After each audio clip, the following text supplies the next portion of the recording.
Dear student, आज हम बात करेंगे हाइड्रोजन पेरोक्साइड की।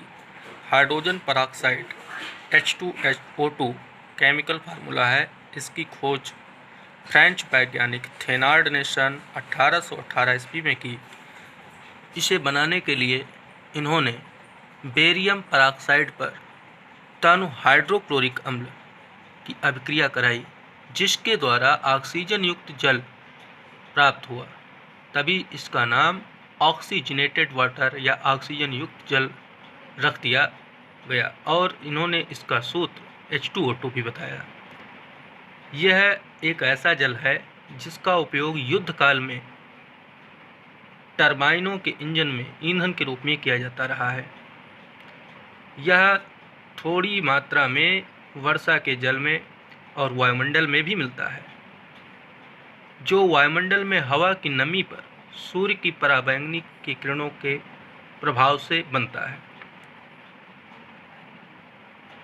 आइए हाइड्रोजन पेरोक्साइड के निर्माण की रिएक्शन कैसे होती है उसको देखते हैं। बेरियम पेरोक्साइड BaO2 पर तन हाइड्रोक्लोरिक अम्ल की क्रिया कराते हैं तो H2O2 हाइड्रोजन पेरोक्साइड ऑक्सीजन युक्त जल ऑक्सीजनेटेड वाटर प्राप्त होता है और साथ में BaCl2 बेरियम क्लोराइड बनता है। सोडियम पेरोक्साइड द्वारा निर्माण कैसे किया जाता है हाइड्रोजन पेरोक्साइड का, देखेंगे रिएक्शन। सोडियम पेरोक्साइड की क्रिया बर्फ से ठंडे 20% सल्फ्यूरिक अम्ल द्वारा कराते हैं तो हाइड्रोजन पेरोक्साइड और सोडियम सल्फाइड बनता है। तो रिएक्शन देखेंगे, Na2O2 मतलब सोडियम पेरोक्साइड और H2SO4 ये 20% सल्फ्यूरिक अम्ल है जो कि बर्फ से ठंडा है। इन दोनों की रिएक्शन कराते हैं तो हाइड्रोजन पेरोक्साइड H2O2 और सोडियम सल्फेट Na2SO4 प्राप्त होता है। अगली विधि है मर्क विधि द्वारा।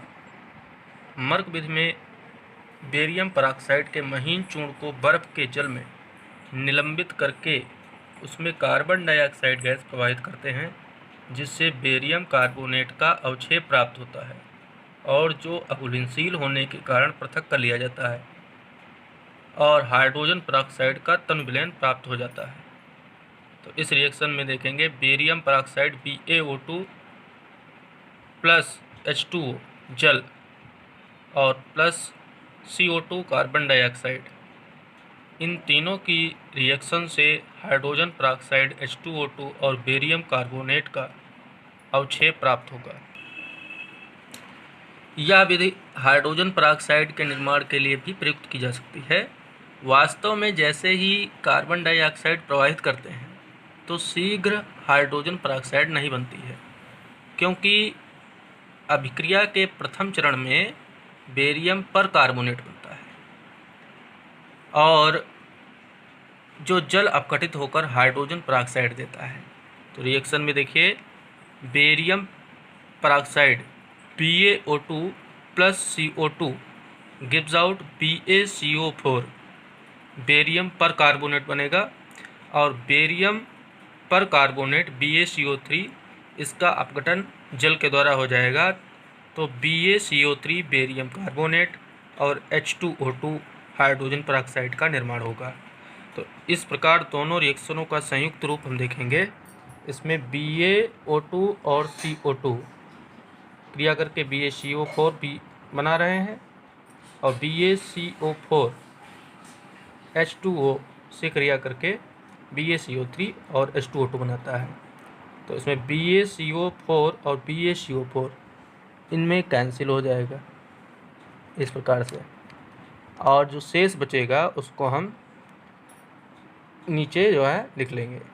पहले इस साइड का BaO2 और CO2 और फिर इसके बाद नीचे H2O बचा, इस साइड में लिख लिया, गिव्स आउट इधर BaCO3 और H2O2 बचा हुआ।